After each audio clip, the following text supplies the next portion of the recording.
আজকে একজনের শাস্তি দিছি, শাস্তি স্বরূপ তারে পেঁয়াজের গাছ উঠে গেছে, সেই পেঁয়াজগুলো প্রসেস করে কাটতে দিছি আমি।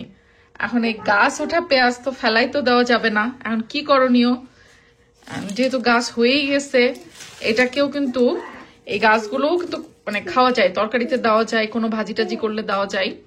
পেঁয়াজগুলো একদমই পচে নাই, জাস্ট একটু গাছ উঠে গেছে। যেহেতু একসাথে একটু বেশি পেঁয়াজ কেনা হয়েছিল, আর লাস্ট কয়েকদিন আমার একটু রান্না বান্না হয়নি, বাইরে খাওয়া দাওয়া হয়েছে, তো এখন ডরের মধ্যে আটকানো ছিল দেখেই মনে হয় এই কাজটা হয়েছে, খোলা জায়গায় রাখলে হতো না। তো যাই হোক, তাহলে কি হবে? আর পেঁয়াজ হয়ে যাবে? ও, এটা ভালো আইডিয়া। ঠিক আছে। হ্যাঁ, ইংল্যান্ডের যে ঠান্ডা, এই ঠান্ডায় আর পেঁয়াজ হতো না। ওকে, দেখুন সুজন পাটোয়ারি ব্যাপক সফলতা পেয়েছে ইংল্যান্ডে পেঁয়াজ চাষ করে। হ্যাঁ, তাই তো। বাচ্চাদের জন্য একটু বার্গার বানিয়ে দিলাম, সে যা খুব বার্গার করছিল। তো ঘরে লেটুসও নাই, আর সে যা হচ্ছে সস পছন্দ করে না, এই জন্য শুধুমাত্র এই যে পেটি দিয়ে, মানে চিকেন স্ট্রিপস পেটি ছিল, ওটা একটু ভেজে দিলাম, আর একটা চিজ দিয়ে ওকে দিয়ে দিলাম। মানে সেটার জন্য খাবার বানানো দুনিয়ার সব থেকে ইজি। মানে ও কোনো ধরনের কোনো সস, মায়োনেজ বা অন্য তেমন কিছু পছন্দ করে না। পাস্তা টাস্তা বানাইলে মিক্স করে দিলে ওইটা খাই, বাট বার্গারের সাথে এই যে সস টস ঝুলবে এদিক সেদিক, সেটা তার একদমই পছন্দ না। এই হচ্ছে আমার বড় মেয়ের একদম সাদা সিধা বার্গার। এটা কেমন করে খেতে হয়? এটা নাগেটস। আচ্ছা, কিভাবে খাবা দেখাও, কিভাবে খাবা দেখাও। ওরকম করে খাবা? আচ্ছা। আর আমার ছোট মেয়ে মোটেও বার্গার পছন্দ করে না, ওই জন্য ওই যে বার্গারের পেটি যে চিকেন স্ট্রিপসটা ছিল ওটা ওকে ছোট করে স্লাইস করে দিলাম। নাও, হয়েছে? মানে এক জিনিস দিয়ে দুজনকে দুই রকম আইটেম বানাই দেওয়া লাগলো আমার। Welcome my Siara. ওরে আমার সোনা। আচ্ছা, এটা সেজার আর এটা সিয়ারার। ওকে, কেমন করে একটু মেজেতে এখানে দেখাও তো, এটা দেখাও তো। স্পাইডার কেমন করে হাঁটে একটু দেখাও তো বাবা। আর তুমি দেখাও, এখানে আসো, নিচে আসো, নিচে নামো, আসো নিচে নামো, দেখাও। ওকে, জাম্প দাও। দেখাও। আমার জামাইয়ের আজকে আমাদেরকে সবাইকে কি বানায় খাওয়াবা? পাকোড়া বানাই খাবে, পেঁয়াজু পাকোড়া। তো ওই যে গাছ হয়ে গেছিল পেঁয়াজে, আর যেহেতু পেঁয়াজগুলো বেশ অনেকগুলাই এরকম গাছ উঠে গেছে, তখন চিন্তা করতেছি যে কিছু তো করতে হবে। আর তরকারি কতই বা রান্না করবো, তরকারি রান্নাতে কতটুকুই বা পেঁয়াজ লাগবে। পেঁয়াজ দিয়ে পেঁয়াজু খেয়ে পেঁয়াজ কমায় আনতে হবে আমাদের। আমরা বেসিক্যালি ওই যে ইয়ে পাওয়া যায়, 2 ব্যাগ কিনছিলাম, মানে মনে হয় 4 কেজি ছিল ওখানে, না? হ্যাঁ। সো এখন ওই 4 কেজি পেঁয়াজ গাছ হয়ে গেছে, কি করার। আমরা এখন ফেলাই দেওয়ার পরিবর্তে সেইটাকে আরো মজা করে খাওয়ার ব্যবস্থা করছি। আর আমার জামাইয়ের হাতের পাকোড়া তো সেই মজা হয়। হ্যাঁ, সত্যি। আরে না, তুমি কেন পাম বলো? এগুলা কি, এগুলো পাম নাকি? না, শোনো না, তোমার হাতে যেহেতু এই পাকোড়া পেঁয়াজ এত মজা হয়, মাঝে মাঝে একটু বানায় খাওয়ালেও তো পারো।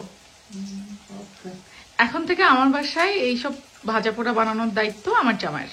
ওকে, ঠিক আছে, ডান। ওকে, সাক্ষী থাকলে জনগণ। আর আমার হচ্ছে একটু ভাল লাগে আর কি, মানে বিকাল বা সন্ধ্যা হলেই ভাজা পোড়া খাইতে ইচ্ছা করে, বিশেষ করে বৃষ্টির দিনে বা হচ্ছে ঠান্ডার দিনে। আর এখন শীতকাল চলে আসছে, শীতকাল মানেই হচ্ছে ভাজা পোড়া খাইতে হবে, বুঝছো? শীতকালে ভাজা পোড়াটা একটু বেশি খাওয়া হয়। কোনোদিন তো এরকমও আছে আমাদের এই ভাজা পোড়া খাইতে গিয়ে রাত্রে আমরা ডিনার করি না, এইটাই আমাদের ডিনার হয়। কারণ এগুলা খাওয়ার পরে পেটে আর একদমই জায়গা থাকে না ডিনারের। আমার জামাই যখন কষ্ট করে পাকোড়া বানাচ্ছেই, আর আমি আর তো বসে থাকলে জনগণ আমারে আস্ত রাখবে না, বকা দিয়ে অস্থির বানায় দিবে, তাই আমি এই যে দেখেন প্রমাণ রাখলাম, চা বানায় খাওয়াবো সবাইকে। গণদাবির হ্যাঁ, কারণ আমার দর্শক বোনেরা সবাই তোমাকে অনেক বেশি সম্মান করে, পছন্দ করে। কারণ আমি যদি তোমার কিছু না করে খাওয়াই, আজকে আমার বোনেরা আমারে আস্ত রাখবে না। এই যে আমার বোনেরা দেখেন, আপনাদের দুলাভাইকে কিন্তু আমি চা বানায় খাওয়াচ্ছি, দুধ মেপে মেপে।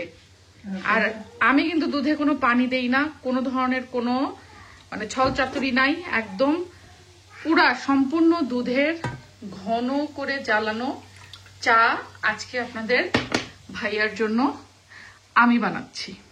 তবে হ্যাঁ, আমার থেকে তোমার হাতে চা অনেক মজা। এইটাও একটা পাম ছিল, যাতে চা বানানোর দায়িত্ব সবসময় আমার পরে। না, আমি চা বানাই দেখছি, পাম না, আমি চা বানাই দেখছি, আমার চায়ের টেস্ট ভালো হয় না। আর সব থেকে বড় কথা, চা বানাতে গেলে দুধ লাগে যায় ইয়েতে। ওই না, দুধ লাগে হচ্ছে ইলেকট্রিক চুলার কারণে। আচ্ছা, মানে পাত্রর একটা প্রবলেম আছে, আবার হচ্ছে ইলেকট্রিক চুলাও একটা ফ্যাক্ট। তুমি যত ভালো পাত্রেই ইলেকট্রিক চুলায় দুধ বানাতে যাও না কেন, পাত্রের নিচে দুধ লেগে যায়।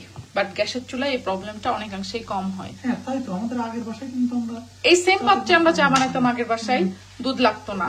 আগের বাসায় গ্যাসের চুলা ছিল, আর এই বাসায় ইলেকট্রিক চুলা, এই জন্য এই পাত্রে চা বানাতে গেলে দুধ হচ্ছে নিচে পোড়া লেগে যায়, যতই নাড়াচাড়া করা হোক না কেন।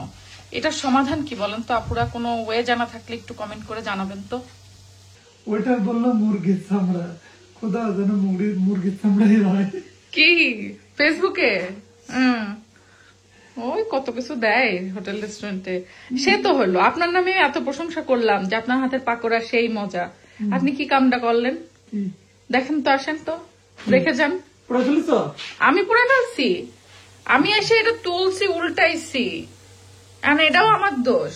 আমি তো বললাম যে শুধু ভাজা ভাজা হয় না, ভাজা পোড়া যেহেতু বলতেছো ঠিকই বলছো, ভাজা হয় পোড়া হয়। তাই হ্যাঁ, আজকে পোড়া খাও, সমস্যা নেই। আমাদের পেঁয়াজু পাকোড়া ডান।